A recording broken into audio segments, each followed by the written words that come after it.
আল্লাহ আমার রব, এই রবি আমার সব। দামে দামে তুন মনে তারি অনুভব। তোমার দুনিয়াতে আমি যেদিকে তাকাই, অথই নিয়ামতে ডুবে আছি সবাই।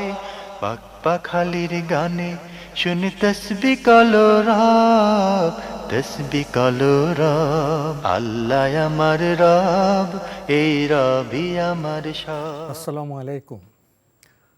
আলহামদুলিল্লাহ, আসসালাতু ওয়াসসালামু আলা রাসূলিল্লাহ। প্রিয় দর্শক, আপনারা যারা দেশে আছেন প্রবাসে, সবাইকে জানাই মাহে রমজানের শুভেচ্ছা। শুরু হলো পবিত্র রমজান উপলক্ষে আনটিভি আয়োজিত এবং লাভ হলো নিবেদিত লাইভ অনুষ্ঠান আপনার জিজ্ঞাসা। আপনাদের সাথে আছি আমি জয়নুল আবেদিন আজাদ। আর আপনাদের মনে জাগা প্রশ্নের জিজ্ঞাসার সরাসরি জবাব দিচ্ছেন বিশিষ্ট আলেম ডক্টর মোহাম্মদ সাইফুল্লাহ। আসসালামু আলাইকুম ওরহমতুল্লাহি ওবারাকাতুহ। প্রিয় দর্শক, আমাদের আজকের প্রাসঙ্গিক আলোচনার বিষয় সিয়াম এবং সবর। চলুন তাহলে জিজ্ঞাসার আলোকিত ভুবনে আমরা প্রশ্ন নিচ্ছি। আসসালামু আলাইকুম। প্রিয় দর্শক, পরিচয় দিয়ে প্রশ্ন করুন। ওয়ালাইকুম আসসালাম ওয়া রাহমাতুল্লাহি ওয়া বারাকাতুহু। হুজুর, জি, আমি বলতেছি মোহাম্মদ ইকরামুল হক, বামনডাঙ্গা গাইবান্ধা থেকে বলতেছিলাম, গাইবান্ধা। জি বলুন। আপনারা ভালো আছেন না? আলহামদুলিল্লাহ। আমার প্রশ্ন হচ্ছে, আমি একটা জিনিস জানতে চাই। আমরা যে পৃথিবীর মধ্যে ধনাত্ম ব্যক্তি আছি, আমরা ধনী মানুষ, আমরা জন ব্যক্তি আছি। অনেকে বলে যারা নাকি বলে যে যারা অসহায় গরিব, তারা নাকি কাল কিয়ামতের দিন আমাদের আগে 500 বছর আগে নাকি জান্নাতে যাবে। 500 বছর আগে। এটা কি হাদিস কোরআনে আছে? আপনার কি আর কোনো প্রশ্ন আছে? আর কোনো প্রশ্ন আছে আপনার? ধন্যবাদ আপনাকে। ওনার প্রশ্ন হলো, উনি জেনেছেন যে যারা অসহায় গরিব দরিদ্র, তারা ধনীদের চাইতে 500 বছর আগে জান্নাতে যাবেন। এটা কি ঠিক সহি এ কথা? হ্যাঁ, এমন একটা হাদিস রয়েছে, যে হাদিসের ভাষ্য হচ্ছে এভাবে যে যারা মানে ফোকারা বলতে বোঝায় যাদের আসলে মৌলিক চাহিদা পূরণ করার মতো সামর্থ্য নেই, তারা যারা ধনী আছে তাদের থেকে 500 বছর আগেই জান্নাতে প্রবেশ করবে। কারণ ধনীদেরকে সম্পদের হিসাব কষতে হবে, হিসাব তো দিতে হবে, যত সম্পদ তত হিসাব দিতে হবে। ওয়া আন মালিহি ফিমা আনফাকাহু মিম্মা ইকতাসাবাহু ওয়া ফিমা আনফাকাহ, মানে তার সম্পদ সম্পর্কে তাকে প্রশ্ন করা হবে, মিম্মা ইকতাসাবাহ, কিসের থেকে এই সম্পদ সে ইনকাম করেছে, ওয়া ফিমা আনফাকাহ, এবং কোন ক্ষেত্রে এই সম্পদ খরচ করেছে। তো সময় লাগবে কি না? অবশ্যই লাগবে। এই জন্য অবশ্যই ধনীকে কিছু সময় দিতে হবে। তবে এখানে ধনী এবং ফকির এখানে বোঝানো হয়েছে যারা সত্যিকার জান্নাতি হবে তাদেরকে বোঝানো হয়েছে, যাদের ঈমান এবং আমল পরিপূর্ণ আছে। শুধু দরিদ্র নয়, শুধু দরিদ্রের কারণে নয়, শুধু ধনীর কারণে নয়। জি, আমরা খুবই গুরুত্বপূর্ণ বিষয়ে অবগত হলাম। প্রিয় দর্শক, নতুন প্রশ্নে যাচ্ছি। আসসালামু আলাইকুম। পরিচয় দিয়ে প্রশ্ন করুন। লাইনে আছেন? প্রিয় দর্শক, আপনি লাইনে থাকলে আপনার পরিচয় দিয়ে প্রশ্ন করুন। আচ্ছা। ওয়ালাইকুম আসসালাম। জি, আপনি প্রশ্ন করুন। আমরা আপনাকে শুনতে পাচ্ছি, আপনার পরিচয় দিয়ে প্রশ্ন করুন। আপনি কি লাইনে আছেন? শুনতে পেলাম দেখে। যে বলুন, আপনি বলুন।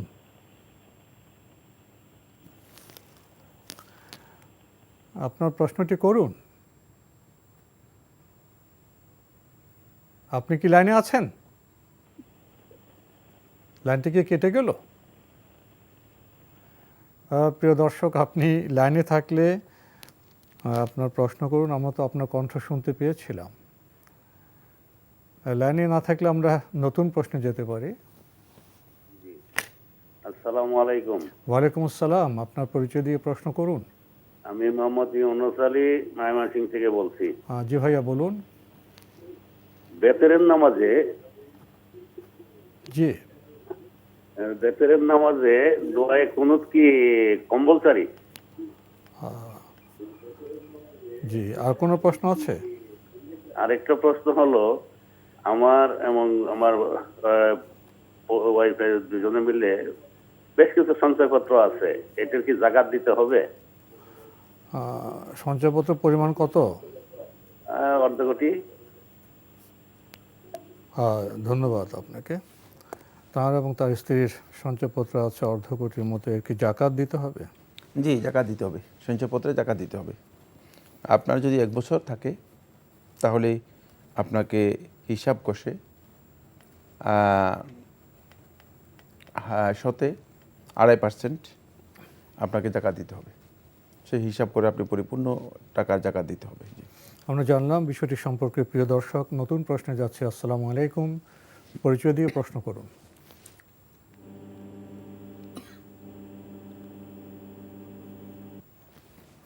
লাইনে আছেন? হ্যাঁ, লাইনে আছি। আপনার পরিচয় দিয়ে প্রশ্ন করুন।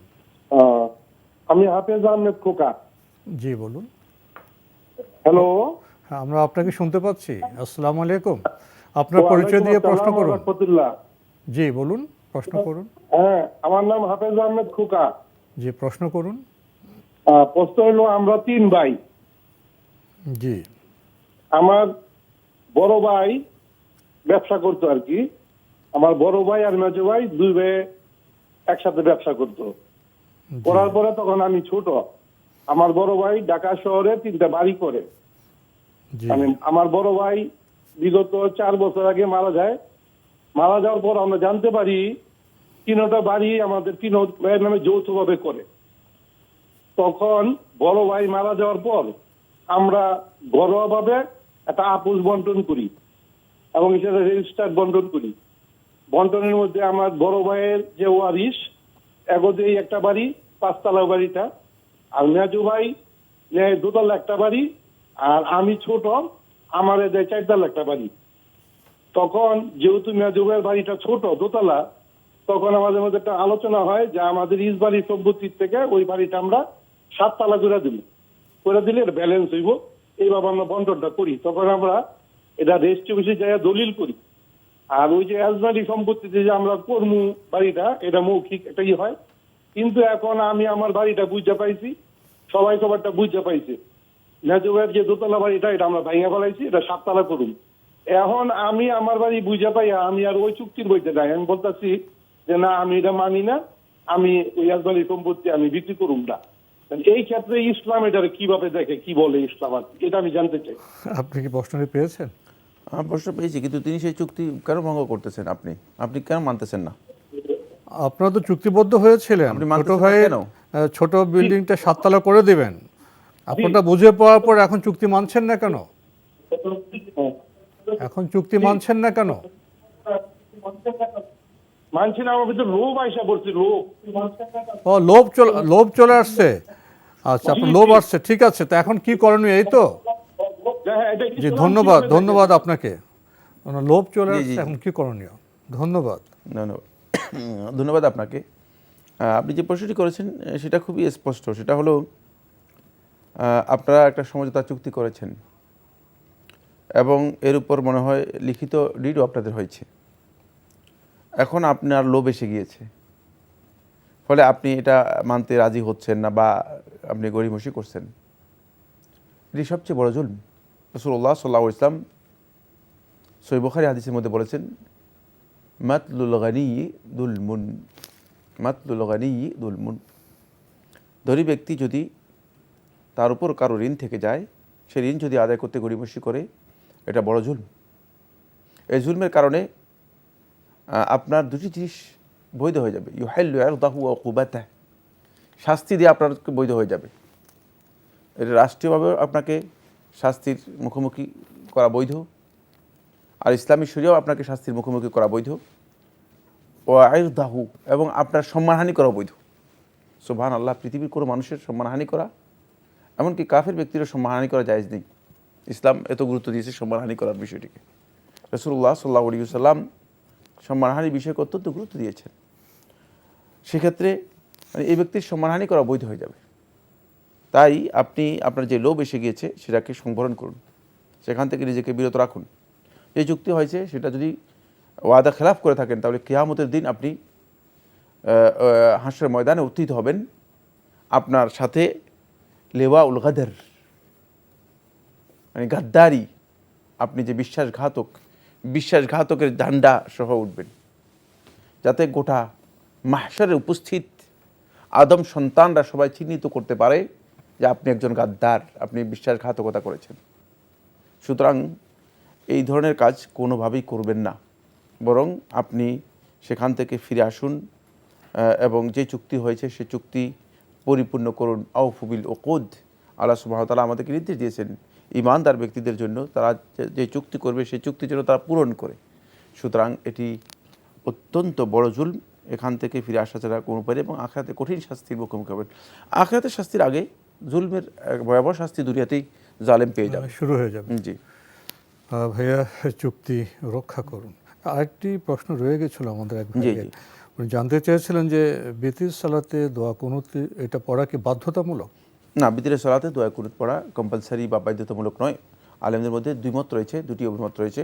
বিশুদ্ধ বক্তব্য হচ্ছে বিতিরের সালাতে দোয়া কুনুত পড়া এটি সুন্নাহ। জি, আমরা জানলাম বিষয়টি সম্পর্কে। প্রিয় দর্শক, নতুন প্রশ্নে যাচ্ছে। আসসালামু আলাইকুম, পরিচয় দিয়ে প্রশ্ন করুন। ওয়ালাইকুম আসসালামু আলাইকুম। ওয়ালাইকুম আসসালাম। জি জি, আমি গোলাম রহমান বলছিলাম জি বলুন। ধানমন্ডি থেকে, গুলশান থেকে। আমার দুটো প্রশ্ন ছিল। একটা হচ্ছে যে আমরা অনেক সময় সুন্নত নামাজে দাঁড়িয়ে যাই, দেখা গেল এক রাকাত বা হলো, তখন অলরেডি কামাত শুরু হয়ে গেল, এই ক্ষেত্রে আমাদের করণীয় কি? দ্বিতীয় প্রশ্ন হচ্ছে, ধরেন আমার 7 বিঘা জমি আছে, বিভিন্ন প্রেক্ষাপটে আমি হয়তো আমার ছেলে মেয়ের নামে 2 বিঘা জমি আমি হয়তো সম পরিমাণ ভাগে হেবা করতে চাচ্ছি, আমার সিদ্ধান্ত ঠিক আছে কিনা? আর হয়তো 5 বিঘা থাকবে, সেটা ওয়ারিশ অনুযায়ী আমার মৃত্যুর পরে হয়তো তারা পেয়ে যাবে। তো আমাদের দুটো প্রশ্ন আপনাদের কাছে জানতে চাচ্ছিলাম। ধন্যবাদ আপনাকে। আপনার প্রথম প্রশ্ন, সুন্নত সালাতে দাঁড়িয়েছেন, নামাজ পড়ছেন, এ সময় জামাত শুরু হয়ে গেল, কি করবেন? হ্যাঁ, ফরজ সালাতে যখন ইকামত হয়ে যাবে তখন আপনি সালাত থেকে ফরজ সালাতে অংশগ্রহণ করবেন, সালাত থেকে আপনি হালাল হয়ে যাবেন। হালাল হওয়ার সুন্নত থেকে আলাদা হয়ে যাবেন? হ্যাঁ, সুন্নত থেকে হালাল হয়ে যাবেন। হালাল হওয়ার পদ্ধতি কি? তাহলিলুহা তাসলিমু, রাসূলুল্লাহ সাল্লাল্লাহু আলাইহি ওয়াসাল্লাম হাদিসের মধ্যে বলেছেন হালাল হওয়ার পদ্ধতি হচ্ছে সালাম দিয়ে হালাল হয়ে যাবেন। সালাম দিয়ে আপনি সালাত থেকে যে অবস্থা থাকবেন সালাম দিয়ে ফেলবেন। জি, সালাম দিয়ে বেরিয়ে আসবেন। জি, তাহলে সুন্নত সালাতে এরপরে ফরজ সালাতের মধ্যে ফরজ সালাতে অংশগ্রহণ করবেন, এরপরে পরবর্তী সময় তিনি সুন্নাত আদায় করে নেবেন। আমরা জানলাম বিষয়টি সম্পর্কে। প্রিয় দর্শক, আরেকটি প্রশ্ন করেছেন, আমরা 7 বিঘা জমি উনি জীবিত অবস্থায় ছেলে মেয়ের নামে হেবা করতে চান, আরও কিছু জমি আছে সম্ভবত 5 বিঘা, সেটা উনি অন্য ওয়ারিসদের মধ্যে অন্য সময় বন্টন করবেন। ওনার এই পরিকল্পনা কি ঠিক আছে? প্রয়োজনের তাগিদে সন্তানদের মাঝে সম্পদের কিছু অংশ যদি কেউ হেবা করতে চান সেটি জায়েজ, না জায়েজ নয়। সম্পূর্ণ অংশ নয়, কিছু অংশ। কিছু অংশ। জি, আমরা জানলাম বিষয়টি সম্পর্কে। প্রিয় দর্শক, নতুন প্রশ্নে যাচ্ছে। আসসালামু আলাইকুম, পরিচয় দিয়ে প্রশ্ন করুন। আমার দুটো প্রশ্ন ছিল। জি জি। হ্যালো, আসসালামু আলাইকুম। ওয়ালাইকুম আসসালাম, বলুন, কে বলছেন? যে আমি আতিক বলছিলাম, ঢাকা মিরপুর থেকে। জি বলুন। আচ্ছা, আমার হুজুরের কাছে জানার ছিল যে, হ্যালো। জি বলুন, আমরা আপনাকে শুনতে পাচ্ছি। আচ্ছা, আমার দুটো প্রশ্ন উত্তর জানার ছিল যে আমার সন্তানেরা, আমার ছেলে মেয়েরা কি আমার বড় ভাই এবং আমার ছোট ভাইকে কি তারা বাবা বলে ডাকে আর কি? আমার ছোট ভাইকে ছোট বাবা আর আমার বড় ভাইদের বড় বাবা বলে ডাকে। তো এটা কি ইসলামে কোনো নিষেধ আছে বা ডাকতে পারবে কি? না, বড় বাবা ডাকে না, বড় বাবা ছোট বাবা। বড় ভাইকে বড় বাবা, আমার বড় ভাইকে বড় বাবা, আমার ছোট ভাইকে ছোট বাবা বলে ডাকে। জি, আপনার ওয়াইফদেরও বড় মা ছোট মা বলে ডাকে। জি জি। আর কোনো ইসলামে কি নিষেধ আছে কিনা বা ডাকতে পারবে কিনা এটা? আপনাকে আর কোনো প্রশ্ন আছে? জি, হ্যালো। আর কোনো প্রশ্ন আছে? জি, আরেকটা প্রশ্ন হচ্ছে আমাদের বাচ্চাদের, আমার 3 মেয়ে, আমি 3 মেয়ে, আমরা তো আকিকা দিই, আমরা তো জানি যে মেয়েদের জন্য একটা খাসি দিতে হয় আর ছেলেদের জন্য 2টা খাসি দিতে হয়। তো আমার 3 মেয়ে 3টা খাসি, আর আমার আমার বড় ভাইয়ের 1 ছেলে 1 মেয়ে। ওনার হলে ছেলের 2টা, মেয়ের 1টা, 3টা, আর আমার 3 মেয়ে 3টা, তো 6টা। আমরা কি এইটার দাম অনুযায়ী কেন গরু দিয়ে দিতে পারবো নাকি খাসি দিতে হবে? ওনাদের বয়স কত? ওদের বয়স এই তো আপনার 7-8-এর মধ্যে। তাহলে তো আকিকার, আচ্ছা ঠিক আছে, আমরা আপনার প্রশ্নে যাচ্ছি। আপনার প্রথম প্রশ্ন, এটা শুধু আপনাদের এলাকায় নয়, অনেক এলাকায় দেখা যায় যে বড় চাচাকে বড় বাবা, ছোট চাচাকে ছোট বাবা, বড় চাচিকে বড় মা, ছোট চাচিকে ছোট মা, অনেক জায়গায় ডেকে থাকে। ওনার প্রশ্ন হলো, ইসলামের দিক থেকে কোনো অসুবিধা আছে এমন ডাকায়? ধন্যবাদ আপনাকে, গুরুত্বপূর্ণ প্রশ্ন করেছেন। ইসলাম মূলত বাবাকেই বাবা ডাকতে অনুমোদন দিয়েছে। এছাড়া মানে চাচা বা জেঠা যারা আছে তাদেরকে বাবা ডাকার বিষয়টি ইসলামে অনুমোদিত নয়। কিন্তু কোনো সমাজ যদি কোনো প্রচলন এসে যায়, সে প্রচলনে যদি ইসলামের মৌলিক কোনো বিধানের সাথে কোনো সাংঘর্ষিক কিছু না থাকে, তাহলে ফকিহগণ, আলেমগণ এটাকে জায়েজ মনে করেন। বাকি বড় বাবা, ছোট বাবা, এই কথাগুলোর মধ্যে কিছুটা দৃষ্টিকটু বিষয় জড়িত আছে। ফলে উচিত হচ্ছে এগুলো পরিহার করা, বর্জন করা। তার আয়োজনটা খুব শোনার মতো। একসাথে 3 মেয়ে, ভাইয়ের মেয়ে, ছেলে সব মিলিয়ে অনেকগুলো গরু, খাসি জবা দিবেন। ওনার মূল প্রশ্ন হলো, আকিকা কি গরু দিয়ে করতে হবে না খাসি দিয়ে করলেও হবে? তাদের বয়স অনেক বেড়ে গেছে, এই আকিকার সুরতটা কেমন হবে, ওনারা কি করবেন?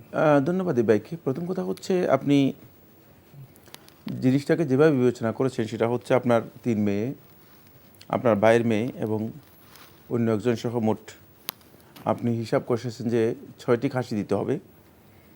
তো 6টি খাসি না দিয়ে আপনি চেয়েছেন যেটা, সেটা হলো একটা গরু দিলেই আকিকা হয়ে যাবে কিনা। প্রথম কথা হচ্ছে না, এটি হবে না। কারণ আকিকা এর মধ্যে খাসি দিতে হবে। আর খাসি যদি দিতে না চান, গরু দিয়ে যদি আকিকা করতে চান, তাহলে মানে 6টি গরু দিতে হবে। এখানে উদ্দেশ্য হচ্ছে জানের বদলে জান। জানের বদলে জান বলতে এখানে উদ্দেশ্য হচ্ছে মূলত পরিপূর্ণ একটি দম আপনাকে জব করতে হবে, পরিপূর্ণ একটা কোরবানি আপনাকে করতে হবে আকিকার মধ্যে। ফলে এখানে শেয়ারিং ইসলামী শরীয়তের অনুমোদন দেওয়া হয়নি, এটা বিশুদ্ধ বক্তব্য। আকিকাতে শেয়ারিং নেই, কারণ আকিকা হচ্ছে একটা শুকরিয়ার বিষয়। আল্লাহ রাব্বুল আলামিনের শুকরিয়া আদায় করা এবং বান্দা মানে যেই নবজাতক, যে নবজাতকের নিরাপত্তা বিহিত করার জন্য এই বিধান দেওয়া হয়েছে। সুতরাং একটি জবে করলে এখানে হবে না, প্রত্যেক নবজাতকের পক্ষ থেকে একটি করে জবে করতে হবে।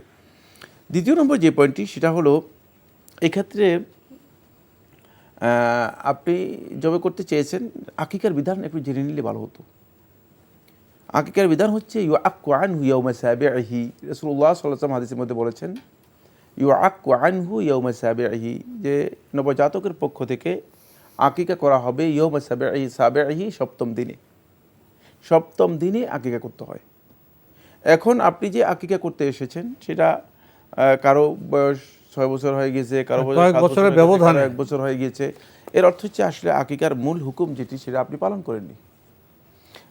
এটা আপনার এই কাজটি সুন্নাহসম্মত হয়নি। বরং এক্ষেত্রে মানে সহি বক্তব্য হচ্ছে যেটা, সেটা হলো এক্ষেত্রে আকিকা এর হুকুম যদি তাদের বয়স মানে নির্ধারিত যে সময় আছে সে সময় অতিরিক্ত হয়ে যায়, তাহলে আর আকিকা না করাই হচ্ছে এখানে বিধান। আকিকা করলে কোনো যে ফজিলত রয়েছে, সেই ফজিলতটুকু আপনি পাবেন না, এই সুন্নাহটুকু আপনি পালন করতে পারেননি। সুতরাং এখানে আপনার আকিকা আদায় হবে না। আলেমদের বিশুদ্ধ বক্তব্য হচ্ছে এটি, যেহেতু আপনার নির্দিষ্ট যে সময় রয়েছে সেই সময় আপনার অতিক্রম করে গিয়েছে। এক্ষেত্রে যদি কেউ গরু দিয়ে আকিকা করেন, তার আকিকা বৈধ হবে কিনা এ নিয়ে আলেমদের ইখতিলাফ থাকলেও বিশুদ্ধ বক্তব্য হচ্ছে আকিকা বৈধ হয়ে যাবে। তবে গরুর মধ্যে শেয়ার বৈধ কিনা আলেমদের ইখতিলাফ রয়েছে। বিশুদ্ধ বক্তব্য হচ্ছে যেটি, সেটা হলো এখানে শেয়ার বৈধ নয়। তাহলে একজনকে 2টি গরু দিতে হবে। জি।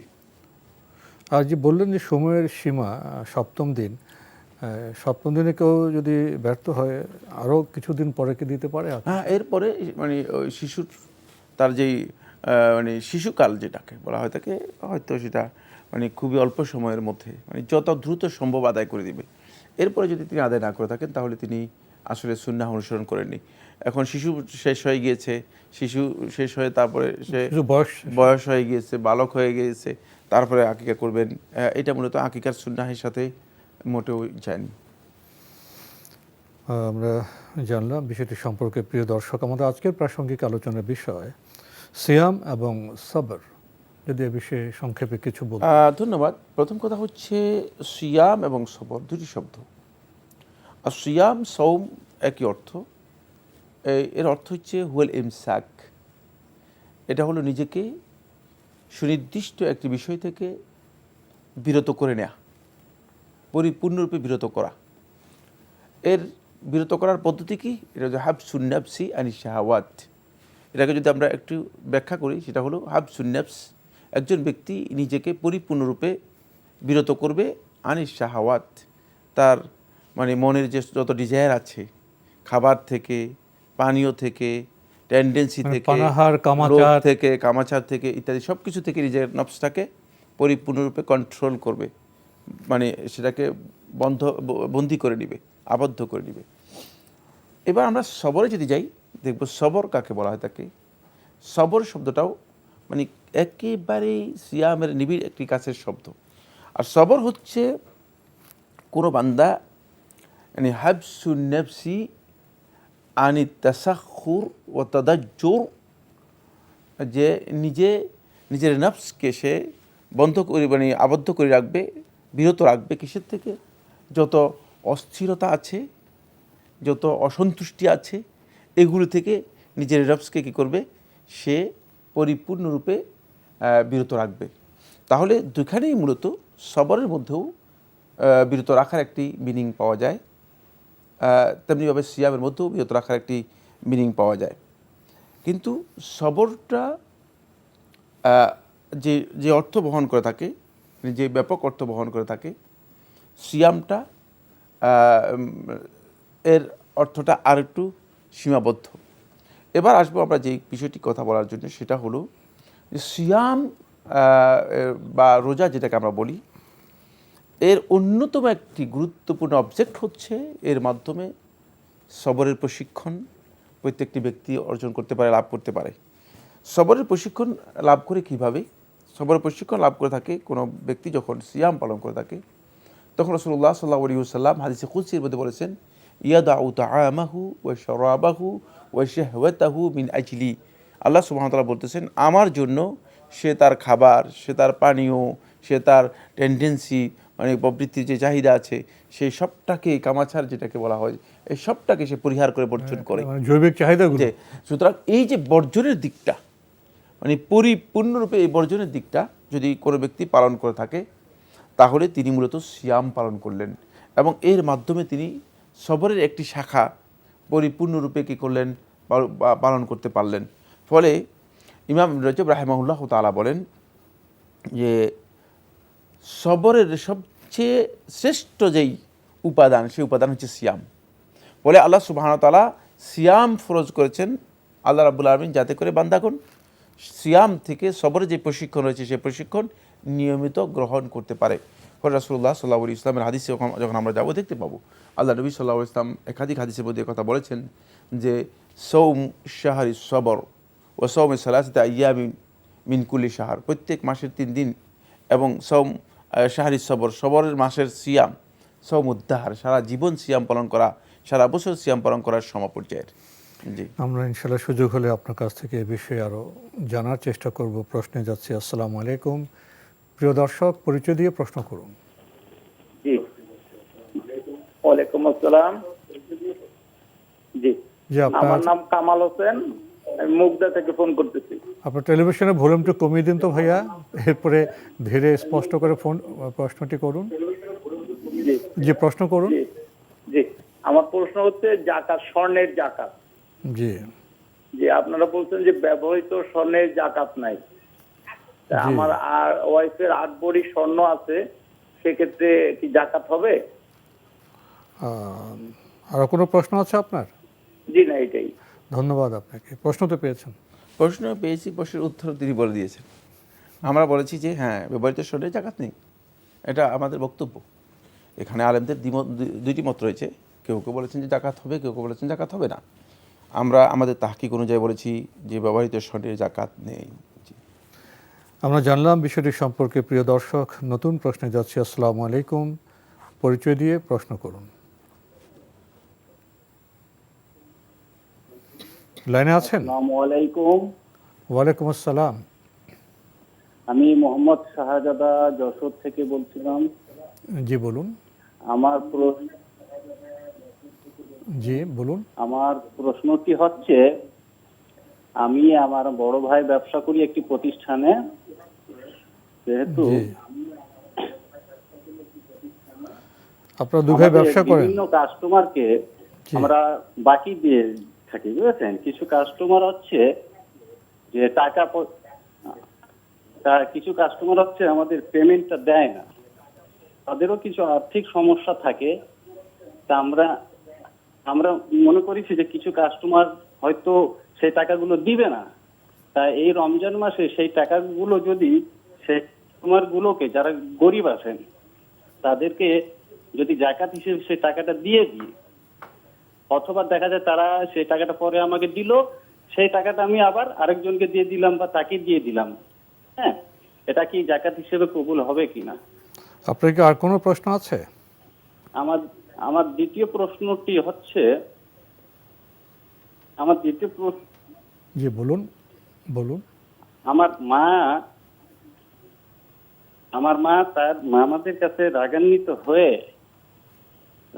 হয়ে একটি কথা বলছিল যে তার অংশ থেকে তাকে বঞ্চিত করা হয়েছিল বলে বলছিল, আমি মারা গেলে তোমরা আমার মরা মুখ দেখতে আসবে না এবং জানাজায় শরীক হবে না। তা এটা কি আমার মায়ের যে রেগে কথাটি বলেছিল, এটা কি মানে ঠিক বলেছে? যেহেতু তাদের প্রতি একটা রাগ আছে, তার সম্পদ থেকে বঞ্চিত করেছে বলে ভাইয়েরা। ধন্যবাদ আপনাকে, আপনি খুবই গুরুত্বপূর্ণ দুটি প্রশ্ন করেছেন।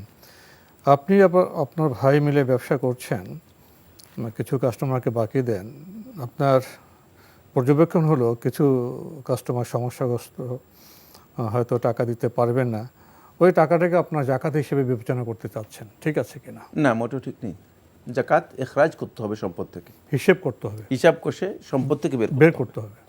মানে আপনি যে আলাদা করে ফেলতে হবে। এটা তো টাকা, আপনার কাছে টাকাই নেই, টাকা আদায় করতে কোত্থেকে জাকাত দেবেন? জাকাত কোথায় দিলেন? আপনি যে টাকা তাকে দিলেন না, সুতরাং আপনার জন্য এই ধরনের এই পদ্ধতিতে জাকাত আদায় হয় না।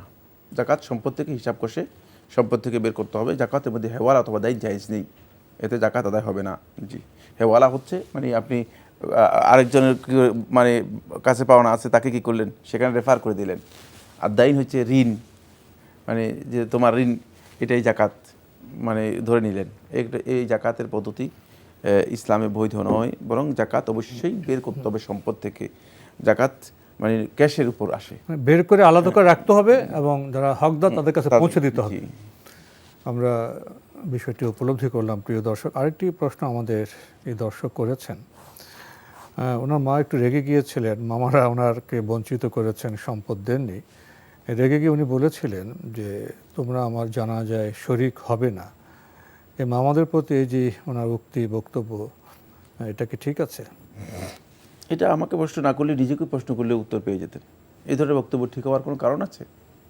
এগুলো আদৌ কোনো মানে বৈধ বক্তব্য হতে পারে? তোমরা আমার জানাজায় শরিক হবে না। সুতরাং তার এই বক্তব্য পরিপূর্ণরূপে ভুল।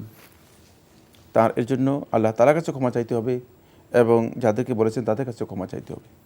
মামারও এক ভুল করলেন, বঞ্চিত করলেন, উনি রেগে গিয়ে আরেক ভুল করলেন। জি জি, দুটোই ভুল। এসব ক্ষেত্রে আমাদের সংশোধন প্রয়োজন। প্রিয় দর্শক, নতুন প্রশ্ন যাচ্ছে। আসসালামু আলাইকুম, পরিচয় দিয়ে প্রশ্ন করুন।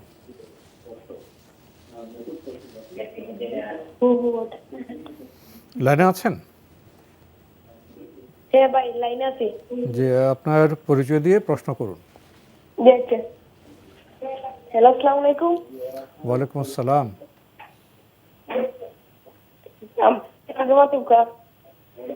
আপনার টেলিভিশনের ভলিউমটা কমিয়ে একটু স্পষ্ট করে প্রশ্নটি করবেন। আপনার টেলিভিশনের ভলিউমটি কমিয়ে স্পষ্ট করে প্রশ্নটি করবেন। আসসালামু আলাইকুম। ওয়ালাইকুম আসসালাম। আপনি কি লাইনে আছেন? জি, যে আপনার প্রশ্নটি করুন। আমার প্রশ্ন ছিল আপনারা আমি তো অসুস্থ, ঘুমের ট্যাবলেট খাই, আমি বাজার থেকে ক্যারি একটার পরে থেরাপি হইলে আর বাদে বাজার থাকে, এরপরে আমি করি 7 জন মাস জানি আমার কি নামাজ হইব না। আপনার প্রশ্নটি কি? ওর ফসলটার পরে আপনার আল্লাহটা কবুল হইব নি, আমি দিন নামাজ পড়লাম সারা রাত বাজার থেকে। আপনি অসুস্থ? যে আমি ফজরের হতা খাইয়া ফজরে একখানো আমি জি, আপনি অসুস্থ, জ্বরে আক্রান্ত। এখন আপনার প্রশ্নটি কি? ওটান তাহাজ্জুদের নামাজ পড়ি দেন, আমার নামাজ কি হইব না। আপনি তাহাজ্জুদের নামাজ পড়বেন? পড়ি এখন রাত বাজার থেকে।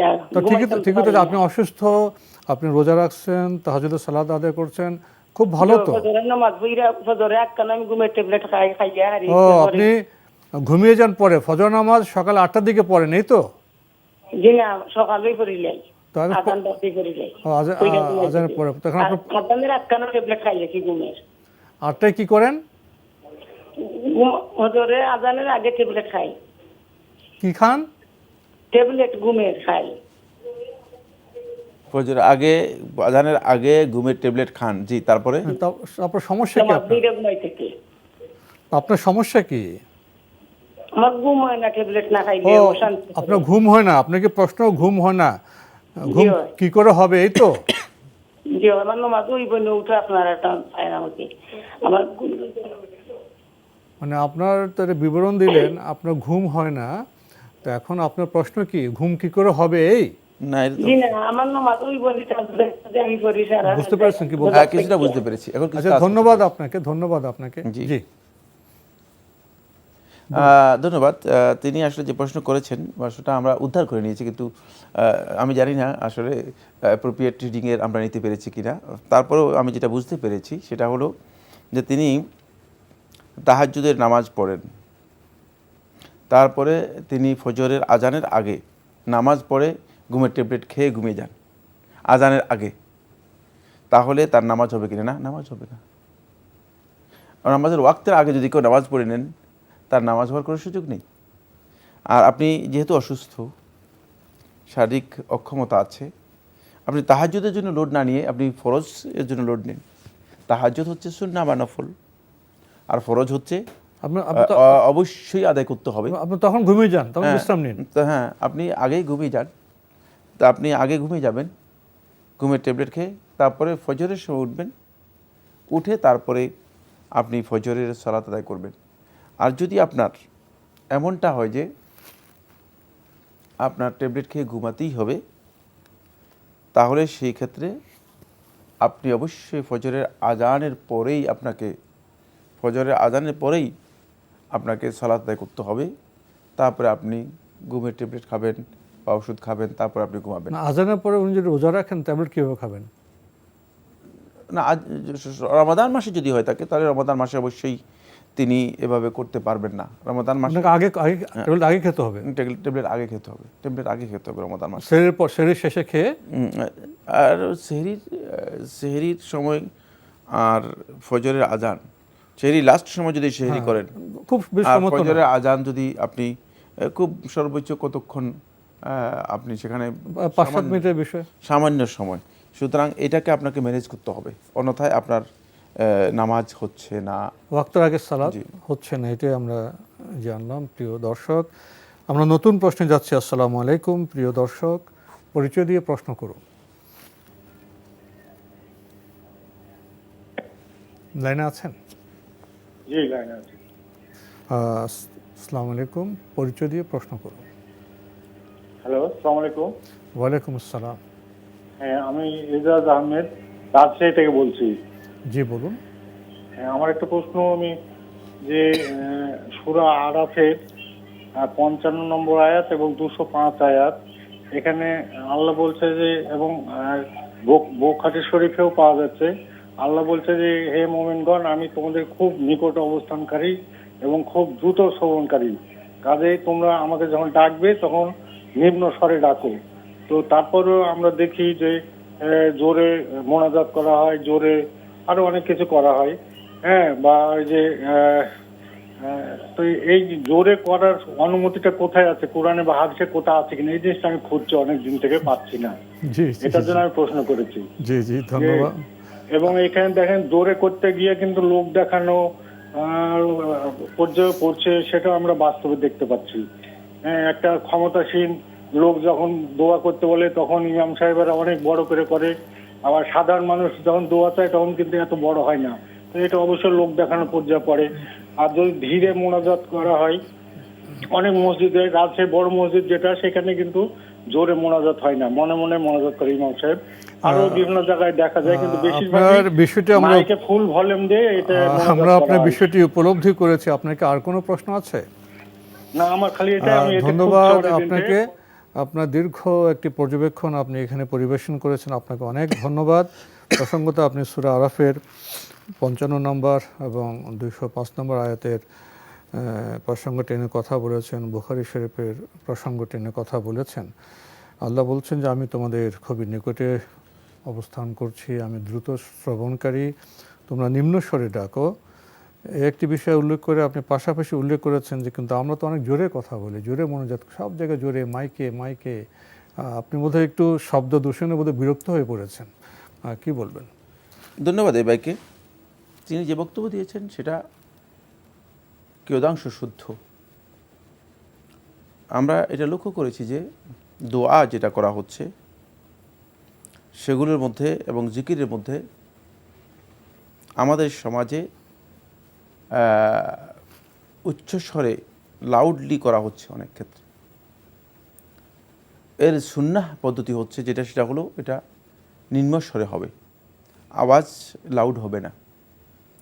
কোরআনে কারীমে সেটাই বলা হয়েছে।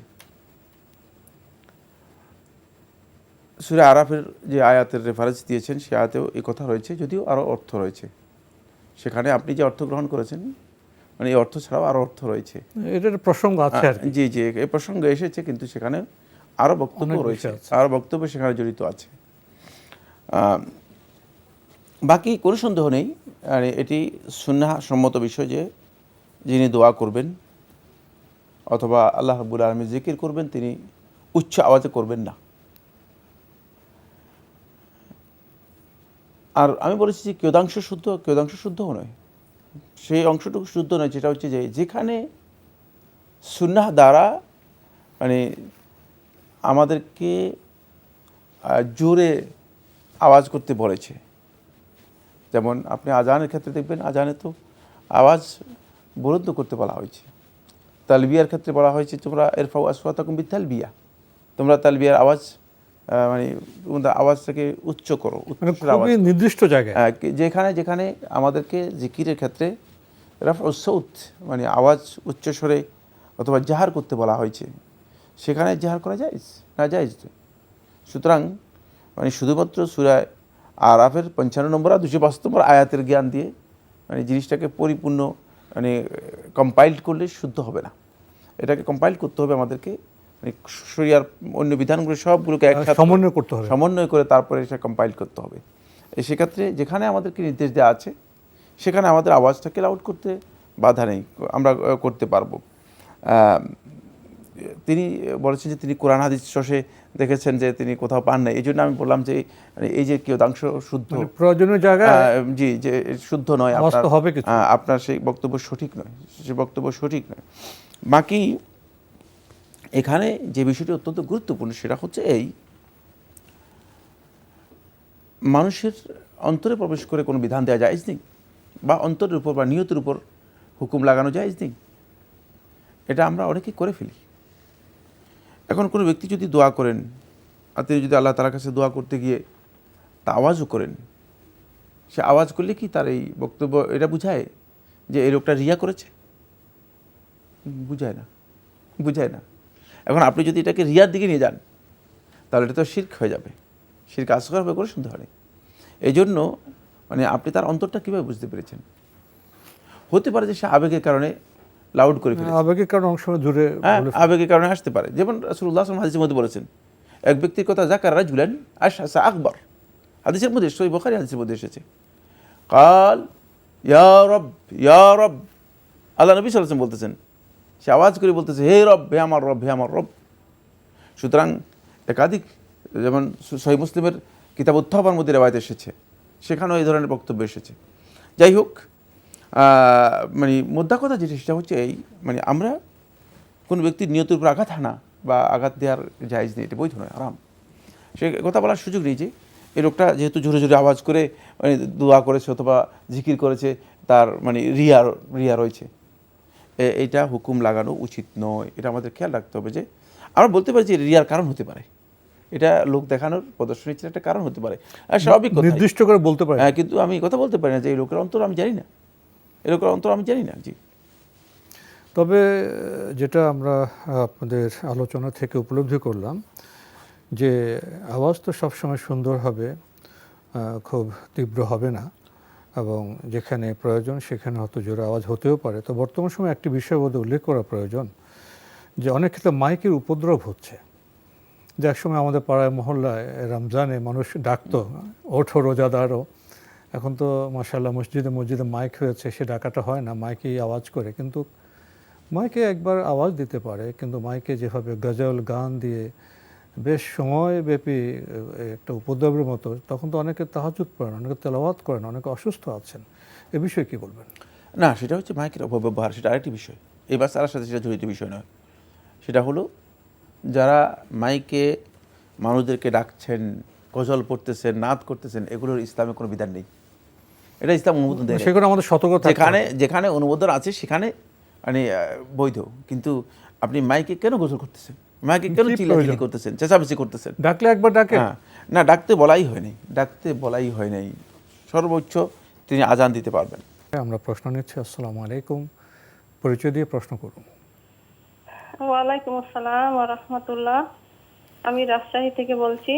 জি, আমার দুইটি প্রশ্ন আছে।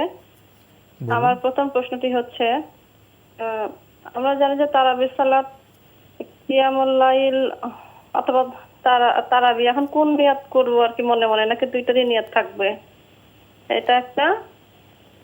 আর আমার দ্বিতীয় প্রশ্নটা হচ্ছে, আমরা জানি যে কালার চুলে, সাদা চুলে কালার করতে বলেছেন রাসূলুল্লাহ, কালোটা পরিহার করাটাই উত্তম। তো আমার প্রশ্নটা হচ্ছে, কালো চুলে কি কালো কালার করা যাবে নাকি? মানে যাদের চুল কালো, কিছু কিছু শ্যাম্পু আছে এমন যে হয়তো আধা ঘন্টা বা 20 মিনিট মাখিয়ে রাখলাম, তারপরে ধুয়ে ফেললাম, আধা ঘন্টা পরে চুলটা সুন্দর সিল্কি হয়, কালো হয়। আমি কালো চুলে কি কালোটা ব্যবহার করতে পারবো কি? এটা জায়েজ আছে কিনা? ধন্যবাদ, আপনার প্রশ্ন খুবই স্পষ্ট হয়েছে, আপনাকে ধন্যবাদ। আমরা আপনার প্রশ্নে যাচ্ছি। উনি বলছেন যে এখন তো আমরা তারাবি পড়ি, কিয়ামুল লাইল করি, নিয়ত কোন ভাষায় করব? নিয়ত আপনি যে কোনো একটা করলেই যথেষ্ট হয়ে যাবে, একই অর্থই, একই জিনিসই। কিয়ামুল লাইল বলেন, তাহাজ্জুদ বলেন, তারাবি বলেন, যে কোনো একটি নিয়ত করলেই যথেষ্ট হয়ে যাবে। আর নিয়ত মুখে করার কোনো প্রয়োজন নেই। আপনি যখনই মানে রাতের নামাজের জন্য নিয়ত করবেন, অন্তরের মধ্যে ইচ্ছা করবেন, ইচ্ছা পোষণ করবেন, সেটাই নিয়ত। নিয়ত হচ্ছে মানে আপনার অন্তর যে মানে ইচ্ছাটা, মানে কাসদুল কালব, অন্তরে যে ইচ্ছা, ভাষায় বলার দরকার নেই, এটা এই জন্য আলাদা কোনো ভাষা যে কিয়ামুল লাইল আমি পড়তেছি অথবা তারাবি পড়তেছি, মনে মনে যে ইচ্ছাটা, এই ইচ্ছাটা যেটা মনে মনে আসবে সেটাই হচ্ছে সালাতের নিয়তের জন্য যথেষ্ট। সেক্ষেত্রে আপনি যে কোনো একটা নিয়ত করলে আপনার হয়ে যাবে। মানে দ্বিতীয় প্রশ্নটি চুলে কালার বা কলপ করার ব্যাপারে, উনি বলছেন ওনার চুল তো কালো আছে, কালো চুলে যদি কালো শ্যাম্পু করা হয়, চুলটা সিল্কি হয়, ভালো হয়, এটা কি ঠিক আছে? এখানে মানে নিষেধ করা হয়েছে, কালোকে পরিহার করতে বলা হয়েছে, জান্নিবুস সাওয়াদ, কালোকে বর্জন করো। তো কেন বর্জন করতে বলা হয়েছে, সেখানে একটা সুনির্দিষ্ট কারণ রয়েছে। মানে সাদাকে কালো, মানে সেখানে রূপান্তর করা, সাদাকে কালোতে করলে মানে এক প্রকারের তাদলিসের কারণ হতে পারে, ভুল বোঝাবুঝি, না মানে একটা এটা গোপন করার বিষয়, এটা কোনো জিনিসকে গোপন করছেন মনে হচ্ছে যেন এটা বোঝা যেতে পারে। হয়তো বয়সের গোপনতার বিষয় হয়েছে, অন্য কোনো মানে মনে হচ্ছে যেন লোকটা মানে যুবক তথ্য লুকানো অনেকটা এই ধরনের মনে হচ্ছে। কিন্তু এটা আপনি যখন কালো চুলকে একটু শাইনিং করতে যাবেন, সিল্কি করতে যাবেন, সেটা এখানে নেই। সুতরাং এক্ষেত্রে এটা অবৈধ নয়, এটা অবৈধ নয়। এটা আপনি যেমন আপনি শ্যাম্পু ব্যবহার করছেন চুলে, অথবা অন্য কোনো মেডিসিন অথবা অন্য কোনো এটা কি করে প্রসাধনী ব্যবহার করছেন সেগুলো জায়েজ। জি। তাহলে উনি কালো চুলোতে কালো শ্যাম্পু দিতে পারবেন, জি। এটা আমরা জানলাম। প্রিয় দর্শক, নতুন প্রশ্নে যাচ্ছে। আসসালামু আলাইকুম, পরিচয় দিয়ে প্রশ্ন করুন। ওয়ালাইকুম আসসালাম রহমতুল্লাহ বারাকাতুহু। তো আমি প্রশ্ন করতে চাইতেছি যে আমি তো মনে করেন যে নামাজে যখন দাঁড়াই ইন্না জাহাতু পড়ার পরে ইন্না সলাতি এটা পড়ি, বুঝছেন, ইন্না সলাত এটা পড়া তারপরে খানা পড়ি, তারপরে বলে হাতে পুরো যে কোনো একটা সূরা মিলাই, এটা ঠিক আছে কিনা।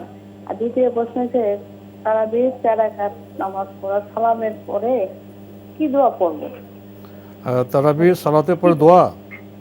হ্যাঁ হ্যাঁ, 2 রাকাত করে তো আমি 4 রাকাত পড়ার পরে যে একটু কষ্ট হয় তখন আমি কি দোয়াটা করব? জি জি জি জি, ধন্যবাদ। আরেক কথা হয়েছে হুজুর, আরেকটা প্রশ্ন, নবীজি সাল্লাল্লাহু আলাইহি সাল্লাম যে 8 রাকাত নামাজ উনি পড়ছিলেন, এখন আমি তো মনে করেন যে 20 রাকাত করে শুরু করলাম, এখন কি 8 রাকাত কোনোদিন আমার পড়তে হবে?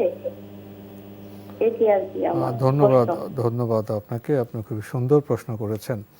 উনি নামাজ যে পদ্ধতিতে পড়ছেন ঠিক আছে? না, আপনার যে পদ্ধতি আপনি উল্লেখ করেছেন শুদ্ধ নয়। ইন্নি ওয়াজহাত এবং ইন্না সলাতি ওয়া নুসুকি এবং সানা সবটাকে একসাথ করে দিয়েছেন। না, এখানে যে কোনো একটা পড়বেন, হয়তো সানা পড়বেন অথবা ওয়াজহাতু ওয়াজহি লিল্লাযী, যেভাবে হাদিসের মধ্যে যে কোনো একটা পড়বেন, অথবা আল্লাহুম্মা বা'ইদ বাইনি ওয়া বাইনা খাতায়ায়া কামা বা'আদতা বাইনাল মাশরিক ওয়াল মাগরিব, যে কোনো একটা পড়বেন, যে কোনো একটা পড়বেন। যেখানে জমা করা জায়েজ নেই, একসাথে সবগুলো পড়া জায়েজ নেই। জি। উনি কি এক এক দিন এক একটা পড়তে পারবেন? হ্যাঁ, তা পড়তে পারবেন। মানে এই সালাতের মধ্যেই সুন্নতের মধ্যে একটা পড়তে পারবেন, তারপরে ফরজের মধ্যে আরেকটা পড়তে পারবেন, কিন্তু একসাথে সবগুলো পড়তে একসাথে জমা করতে পারবেন না। জি। আশা করি বিষয়টি উপলব্ধি করেছেন প্রিয় দর্শক। আরেকটি প্রশ্ন করেছেন, তারাবির যে সালাত 4 রাকাত পর পর কি দোয়া করবেন? 4 রাকাত পরপর সুনির্দিষ্ট কোনো দোয়া রাসূলুল্লাহ সাল্লাল্লাহু আলাইহি ওয়াসাল্লামের হাদিস দ্বারা প্রমাণিত হয়নি। 4 রাকাতের পরে যদি আপনি তারাবির নামাজে মানে সুন্নাহ অনুসরণ করতে চান, তাহলে 4 রাকাতের পরে আপনি ইস্তেরাহা নিতে পারেন, কিছু করে আরাম নিতে পারেন। দোয়া তো দোয়ার জায়গাতেই করেছেনই, সালাতের মধ্যে দোয়া করতে হয়। সালাত পুরাটাই দোয়া, তাকবীর থেকে আরম্ভ করে তাসলিম পর্যন্ত, অর্থাৎ তাকবীর তাহরিমা যখন আল্লাহু আকবার বলে ঢুকলেন, আল্লাহু আকবার হচ্ছে বড় দোয়া। আর সালামের মাধ্যমে কি বললেন, আসসালামু আলাইকুম ওয়া রাহমাতুল্লাহ, এর দোয়া। না, আমরা দোয়া না বুঝার কারণে আমাদের দোয়াকে কি করেছি, আমরা আলাদা করে দিয়েছি। জি, ফলে সালাতের মধ্যেই দোয়া আপনার শেষ হয়ে গিয়েছে। সেক্ষেত্রে আপনি কিছুক্ষণ রাহা নিতে পারেন, কিছুক্ষণ আরাম নিতে পারেন, বিশ্রাম নিতে পারেন। এখন যদি আপনি মনে করেন আমি বিশ্রাম নিব না, তাহলে আপনি সেখানে কিছু আজকারও করতে পারেন, কিছু দোয়াও করতে পারেন। সেই দোয়া আপনি যদি মানে চান যে কোনো জন্য দোয়া করতে পারবেন। নির্দিষ্ট কোনো দোয়া রাসূলুল্লাহ সাল্লাল্লাহু আলাইহি ওয়াসাল্লামের সহিহ কোনো রিওয়ায়াত বা হাদিসের মাধ্যমে সাব্যস্ত হয়নি।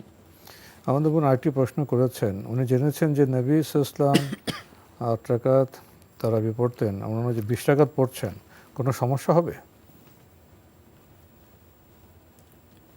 না, সমস্যা হওয়ার কিছুই নেই। যেহেতু নফল নামাজ বা সুন্নত নামাজ নবী সাল্লাল্লাহু আলাইহি ওয়াসাল্লামের নির্দেশনা আছে, সলাতুল লাইলি মাসনা মাসনা, রাতের নামাজ 2 রাকাত 2 রাকাত করে পড়তে। 2 রাকাত 2 রাকাত করে আপনি 20 রাকাতও পড়তে পারেন, আরও বেশিও পড়তে পারবেন, আরও কম পড়তে পারবেন, এবং সালাফদের আমল সাব্যস্ত হয়েছে। সুতরাং এখানে মানে নাজায়েজ হওয়ার অথবা অবৈধ হওয়ার কিছু নেই। নবী সাল্লাল্লাহু আলাইহি ওয়াসাল্লামের যদি আপনি নবী সাল্লাল্লাহু আলাইহি ওয়াসাল্লামের অবস্থাকে হাদিকে যদি গ্রহণ করেন, তাহলে আপনাকে সকল দিক থেকে গ্রহণ করতে হবে।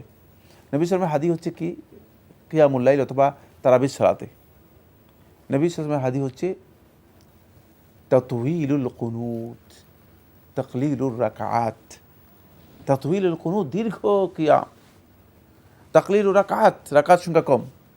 রাকাত দীর্ঘক্ষণ দাঁড়িয়ে সংখ্যক নামাজ, রাকাত অবজেক্ট না, নামাজের রাকাত অবজেক্ট ছিল। কতক্ষণ দাঁড়ালাম, কতক্ষণ দাঁড়ানো সেটা হচ্ছে উদ্দেশ্য। এটা আমাদের বুঝতে হবে।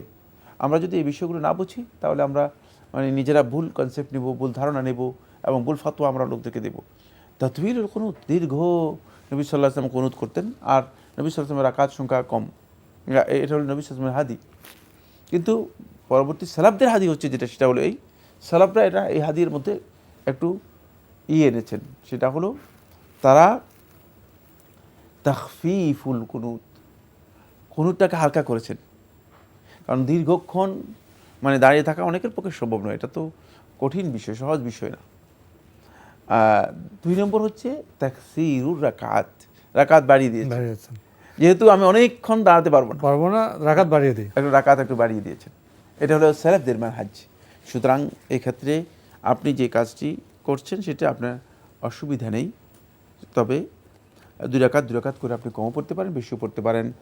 এক্ষেত্রে বেশি যেটাকে গুরুত্ব দেবেন সেটা হচ্ছে লম্বা, মানে আপনি কুনুত করতে পারছেন দাঁড়িয়ে থাকা, লম্বা কুনুত করতে পারতেছেন কিনা সেটা চেষ্টা করবেন বেশি। সেখানে কুনুত বলতে ওনারা কি বুঝবেন? কুনুত হলো কেরাত, দাঁড়িয়ে কেরাত করুন। কেরাত, এটা আবার দোয়া কুনুত না বোঝা কেরাত, আরবি পরিভাষা আমাদের জানতে হবে প্রিয় দর্শক। তাহলে সামর্থ্য অনুযায়ী আমাদের ভাই বোনেরা 8 রাকাত, 20 রাকাত, 30, 36 পড়তে পারবেন, তাই না? পারবেন, জি। আমরা জানলাম আপনাদের প্রশ্নের আলোকে। প্রিয় দর্শক, নতুন প্রশ্নে যাচ্ছে। আসসালামু আলাইকুম, পরিচয় দিয়ে প্রশ্ন করুন। আসসালামু রাহমাতুল্লাহ। জি, ওয়ালাইকুম আসসালাম। আমি রাজশাহী থেকে বলছি। 2টি প্রশ্ন। জি।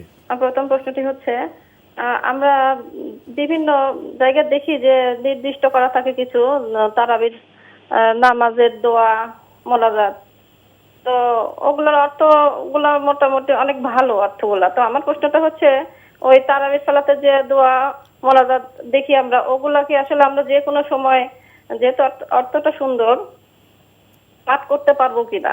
শুধু তারাবির সালাতে না, অন্য সালাতে বা অন্য যে কোনো সময় আর কি, মোনাজাতে হোক বা হাত চলতে ফিরতে হোক, করতে পারবো কিনা?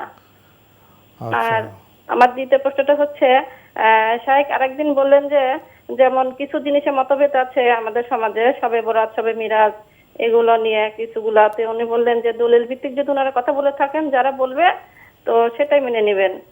তো আসলে ওনারা যারা শবে বরাতের পক্ষে, শবে মিরাজের পক্ষে, ওনারাও কিন্তু দলিল দিয়ে কথা বলেন এবং আপনারাও দলিল দিয়ে কথা বলেন। তাহলে আমরা কি দুইটাই মেনে নিব? দুইটাই কি সঠিক? ধন্যবাদ আপনাকে, আপনি খুব সুন্দর প্রশ্ন করেছেন। আপনি বলছেন যে তারাবির সালাতের সাথে সংযুক্ত করে বিভিন্ন জায়গায় কিছু দোয়া পাওয়া যায়, মোনাজাত পাওয়া যায়, খুবই সুন্দর, অর্থ খুবই ভালো। এগুলিকে আমরা অন্য জায়গায় অন্যত্র কি এগুলি ব্যবহার করতে পারবো, পড়তে পারবো? হ্যাঁ, যে দোয়াগুলোর মধ্যে অর্থগত দিক থেকে কোনো সমস্যা নেই, সেই দোয়াগুলো আপনি যে কোনো সময় করতে পারবেন, করা যায়। সেটাকে তাকিদ করতে পারবেন না, নির্দিষ্ট করতে পারবেন না। আপনি নিজের জন্য নির্দিষ্ট করে বিধান তৈরি করে দিতে পারবেন না যে এটা এখানে পড়া সুন্নত, এটার পরে পড়তে সুন্নত, না, এটা করতে পারবেন। যখন ভালো লাগবে পড়বেন। হ্যাঁ, আপনি এগুলো পড়তে পারবেন যদি সেটা অর্থগত দিক থেকে কোনো ধরনের বিচ্যুতি না থাকে। আরেকটি প্রশ্ন করেছেন, বিভিন্ন আমাদের সমাজের প্রেক্ষাপটে শবে বরাত, শবে মেরাজ, মিলাদ ইত্যাদি, তো উনি বলছেন যে আমরা তো বলছি যে দলিল দিয়ে এটা আছে এটা নেই, তো উনি বলছেন যে অন্যরা তো বলে দলিল এটা আছে এটা আছে, তো এখন কোন দলিল ফলো করবেন? আসলেই তো বিষয়টি খুবই গুরুত্বপূর্ণ। দলিল বলতে আমরা কি বুঝবো? হ্যাঁ, সেটাই কথা।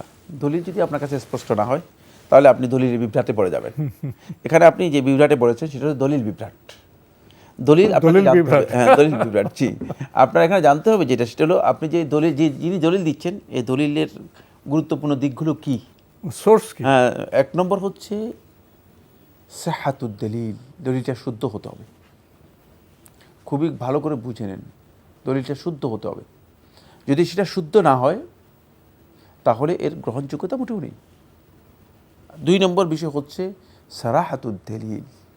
সারাহাতুদ দলিল হচ্ছে দলিলটা স্পষ্ট হতে হবে।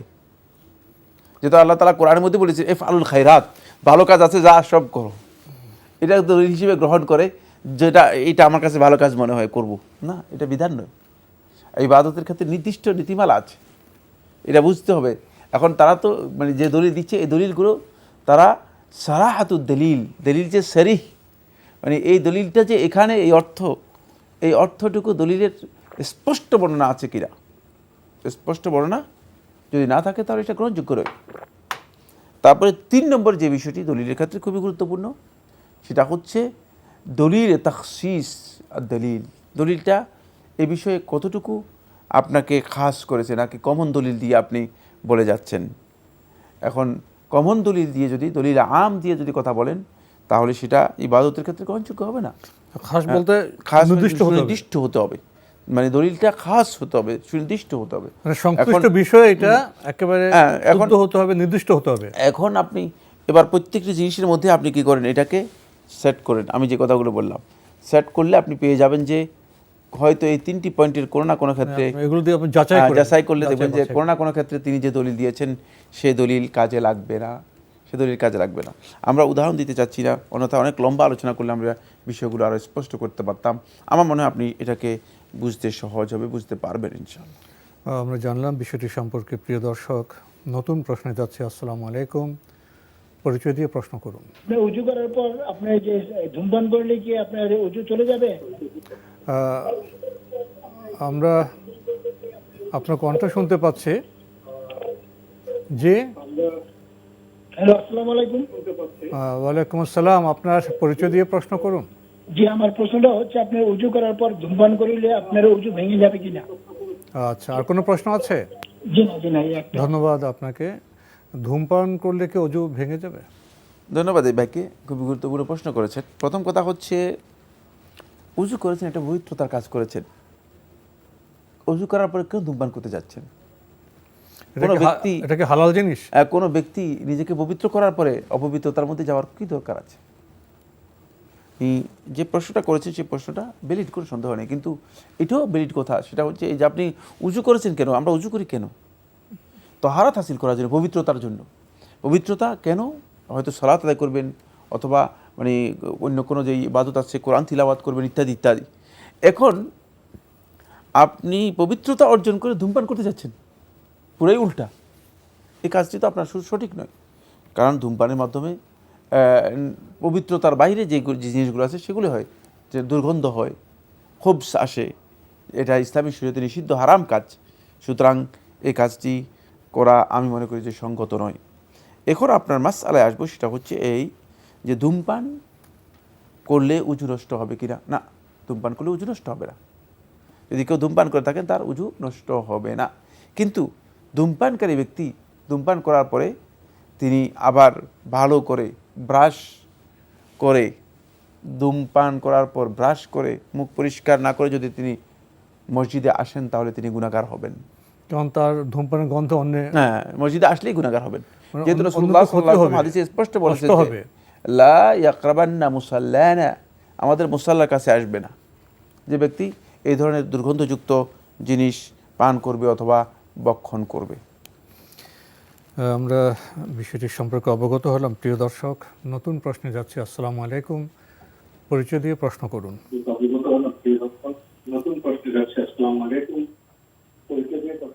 লাইনে আছেন? জি, আপনার পরিচয় দিয়ে প্রশ্ন করুন। জি, আসসালামু আলাইকুম। ওয়ালাইকুম আমি আসসালাম। হাসিনা ইসলাম পারুল। জি, বলুন। আমার প্রশ্নটা হচ্ছে যে আমার বিয়ের পর থেকে আমার যে গহনা দিয়েছিল, জি জি, আপনার গহনা, বিয়ের গহনার আমি যাকাত দিব কিনা বুঝতে পারিনি। 2-1 বছর পরে যখন আমার শাশুড়িকে জিজ্ঞেস করলাম, এটার আমার যে আয়াতে যে আমার গহনা আছে তার যাকাত কে দিবে, তো এটা উনি বললেন যেটা তোমার যাকাত তুমি দিবা। তারপর থেকে আমি 1 বছর পর থেকে আমি রোজার মাস থেকে ধরে পরের রোজার মাস পর্যন্ত কিছু কিছু করে যাকাত দিয়েছি। এখন আমি প্রতি বছরই 1 রোজা থেকে শুরু করে পুরোটা বছর ধরে পরের রোজার আগ পর্যন্ত একটা বছর ধরে যাকাত আদায় করি। তাহলে এটা কি আমার ঠিক নাকি? আমার প্রশ্ন হচ্ছে যে আমার আরবি বছরের যে প্রথম মহরম মাস সেখান থেকে আমি শুরু করব, নাকি আমি প্রতি রোজা থেকে যেভাবে আমি আরেক রোজা আগ পর্যন্ত দেই সেভাবে দিব? ধন্যবাদ আপনাকে। আমাদের সময় বোধহয় শেষের দিকে, আমরা আপনার প্রশ্ন নিয়ে কথা বলবো। অনেকগুলি বিষয়ে জড়িয়েছেন। আপনার গহনা, এই গহনা যদি আপনার গহনা হয়, ব্যবহারের গহনা, তা যাকাত হবে কিনা এটা একটি বিষয় চলে আসে। যাকাত কে দিবে? আপনি যাকাত দেন, জাকাতের যে ক্যালেন্ডার বর্ষ আপনি কিভাবে গণনা করবেন, এটা কি আরবি মাস ধরে গণনা করবেন, এসব বিষয়ে আপনার প্রশ্ন এসছে, কি বলবেন? ধন্যবাদ। আপনি যে প্রশ্নটি করেছেন সেটা হচ্ছে আপনি জাকাত দিচ্ছেন, আপনার অলংকারের অথবা গহনার জাকাত দিচ্ছেন। আর এই জাকাত আপনি সেটা রমাদান থেকে রমাদান হিসাব করে টাকা জাকাত দিচ্ছেন, এতে কোনো অসুবিধা নেই। শর্ত নয় যে মুহররম মাস থেকে দিতে হবে, মানে বছরের প্রথম মাস হতে হবে, এটা শর্ত নয়। যে কোনো মাস থেকে, যে কোনো মাস থেকে আপনি হিসাব করতে পারেন। তবে সালাফদের আমল দ্বারা প্রমাণিত হয়েছে তারা রমাদান মাসকে জাকাত এবং সদকার জন্য অগ্রাধিকার দিতেন, বেশি গুরুত্ব দিতেন, বেশি সওয়াব পাবেন, যেহেতু বেশি সওয়াবের মাস।